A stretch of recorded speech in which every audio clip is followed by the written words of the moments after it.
Гледате вестите на Сител. Во студиото со вас, Валентин Николовски. Почитувани гледачи, добро вечер. Вечерен преглед на најважните вести и теми на денот. Горивата повторно поевтинуваат од полноќ. Ова е прва одлука на регулаторна откако нејзин председател стана Ацо Ристов. Владата пак по анализа на извештајот од економија за цените на основните прехранбени производи ќе одлучи какви мерки ќе преземе. Поевтинуваат и бензините и дизелот. Регулаторната комисија ги донесе новите цени на горивата. Од полноќ цената на БС 95 и 98 се намалува за денар и пол и ќе се продаваат по 82 и 84 денари. Дизелот пак поевтинува за 2,5 денари и ќе чини 95,5 денари. Цените се максимални, но поради попустот кој е во сила до крајот на април на најголемиот дел од бензинските станици. 95-ката ќе се точи за 80 денари, 98-октанскиот за 82 денари, а дизелот ќе се продава за 92,5 денари по литар. Ова е прва одлука на регулаторна откако нејзин председател стана Ацо Ристов. Денеска тој ја презеде функцијата од заменик председателот Сулејмани. Била одржана и средба со членовите на комисијата. Во фокус на состанокот беше начинот како РКЕ делува во време на ценовна нафтена криза и мерките кои се преземени со цел амортизирање на ценовниот удар на нафтените деривати, информира од регулаторна. Владата пак треба да го добие извештајот од Министерството за економија за спроведените контроли на пазарниот инспекторат од февруари до април. Направени биле над 140 надзори на целиот синџир на снабдување, производители, увозници, дистрибутери, маркети. Извештајот треба да покаже што и колку поскапело и врз основа на тоа да се носат мерки. До сега како опција беше спомнато замрзнување на маржите и укинување на ДДВ-то на основните производи, кои сега имаат стапка од 5%. Но денеска мерки нема да се носат. Јас нема да ја водам инаку денешната седница на владата поради други обврски кои што ги имам. Инаку очекувам да го добијам извештајот и да го изанализираме овие денови и откако ќе го анализираме многу внимателно, тогаш сигурно ќе излеземе со одредени мерки. Сакаме тие да бидат овој пат микротаргетирани. Инаку државна статистика минатата недела пресмета раст на годишната инфлација во март од 4,9%. Најголем пораст е забележан кај храната и пијалоците. Мартин Арсов, Сител телевизија. Во меѓувреме Министерството за економија и труд ја подготви компаративната анализа за движењето на цените на 55 основни прехранбени и непрехранбени производи за периодот од 1 февруари до 1 април. Малопродажните цени се минимално покачени за 0,43%, додека набавните пораснале за 1,01%. Просечната бруто профитна маржа кај трговците е намалена од 15,28 на 15,80%, што укажува дека дел од притисокот од растот на набавните цени е абсорбиран од трговците со цел да се задржи стабилноста на цените за граѓаните. Во однос на поединечните категории, кај основните прехранбени производи има раст од 0,45, а најмногу поскапеле киселото млеко, сирењето, јајцата и маслото. Кај безалкохолните пијалоци е евидентиран пад од 1,01%. Кај овошјето и зеленчукот има намалување од 0,86 и покрај растот на цената кај доматите и кромидот. Кај основните хигиенски производи е забележан пораст од 1,42%, соопшти Министерството за економија и труд.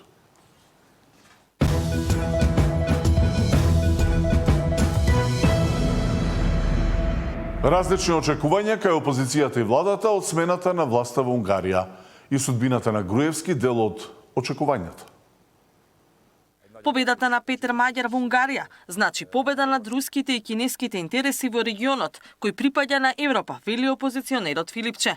Тој во смената на власта во Будимпешта гледа шанса да победа ревизија на договорите и инвестициите што ги има склучено владата на Мицкоски со досегашната унгарска влада. Коментира дека Орбан токму со помош на актуелната власт ја користел Македонија како приватна колонија за своите политички и финансиски интереси. Ова е историска победа на демократијата над автократијата, на Европа над руското и кинеското влијание и на владењето на правото над корупцијата. Орбановата компанија 4iG доби лиценца за мобилен оператор во Македонија. Преку тајни договори посредници, Орбановиот круг имаше влијание и во енергетскиот сектор и во железницата. на бизнисот во енергетика, последно преку фирмата Status Energy. 1 милиарда евра. Кинески пари, потврдено во соопштение во рапорт на Европскиот парламент.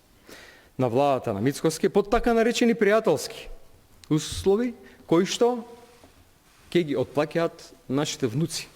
Премиерот Мицкоски пак ја честиташе победата на Маѓар и изрази очекување за проевропска политика. Нагласи дека соработката со Орбан била блиска, но додаде дека нема ништо тајно во досегашните инвестиции унгарскиот кредит. Петар Маѓар ја доби поддршката од унгарските граѓани. Политиките кои што тој ќе ги води, очекувам да бидат проевропски, проинтегративни и очекувам безкомпромисна поддршка за интеграцијата на регионот, вклучително и нашата држава, во рамките на Европската Унија. Компанијата 4AG, која што патем речена е партнер со германската Rheinmetall и со SpaceX на Елон Маск, уплати веќе 9 милиони евра и се стекна со правото да биде трет мобилен оператор. Вистинското прашање е зошто во времето на СДСМ и ДУИ немаше трет мобилен оператор. Второ, кредитот е со Ексим банката, не со владата. Јас не очекувам апсолутно никакви промени, бидејќи договор е договор и договор треба да се почитува. Исто како што и ние почитуваме многу договори кои што се направени во минатото, кои што можеби не ни се допаѓаат, но тоа е што е. Филипче бара и екстрадиција за поранешниот премиер Груевски. Мицкоски пак вели дека неговата судбина е во рацете на унгарските власти, но доколку се врати во земјава, ќе се спроведе осудителната пресуда. Има ли барање за екстрадиција досега ова влада на ВМРО знам поднесено за враќање на Никола Груевски? Доколку нема, зошто нема? И доколку нема, дали денеска во текот на денот после изјавата на новиот унгарски премиер ќе поднесат барање за екстрадиција на Никола Груевски? Екстрадиција е побарана уште во 2018-та, а е одбиена во 2019-та од страна на унгарските власти. Немам очекувања никакви, но доколку Никола Груевски се појави во Македонија, тој има правосилна пресуда и тој веднаш од како ќе се појави во Македонија, нормално органите на редот ќе го обезбедат и ќе го упатат на ослужување на затворска казна која што е согласно правосилна одлука. Мицкоски го потсети Филипче и дека партијата на Маѓар припаѓа на Европските народни партии, каде членува и ВМРО ДПМН. Катерина Нешкова, Сител телевизија. Од Министерството за правда соопштија дека за Никола Груевски досега е поднесено едно барање за екстрадиција на 20 ноември 2018, како и дополнување на барањето во јуни 2019 година.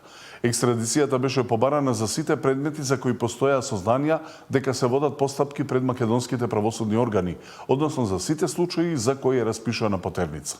Република Унгарија го одби барањето за екстрадиција на 5 август 2019 со образложение дека на Груевски му е одобрен азил согласно нивното законодавство кое не дозволува предавање на лице кој ужива таков статус на државата од која избегало.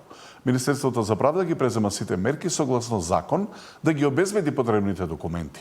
Во текот на утрешниот ден ќе биде доставено барање до надлежните судски органи и обвинителства и ќе се побара потребните списи за сите предмети поврзани со лицето Никола Груевски.